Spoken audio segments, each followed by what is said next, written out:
Sinong nagsabi na si Kimi lang ang nagbigay ng isang mahigpit na yakap kay Paolo Avellino?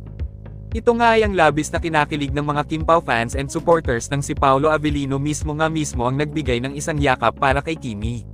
Narito at panoorin natin. Sa buhay ay... Yakapin ako.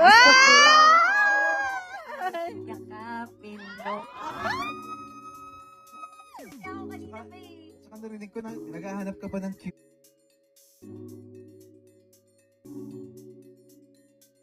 That is sa Birmingham. Charot-charot lang yun. Andito naman na. Films, mga shows, ano po yung pwedeng aabangan ng mga Kim Pao fans sa... Wala pa kaming films. Ah, TV wala. shows lang. Opo. Pero meron na po. Hindi pa po namin alam. Gusto mo ba? Nandyan.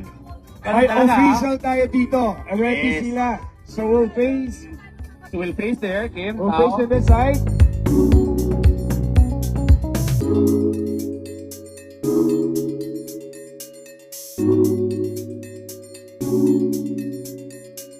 Thank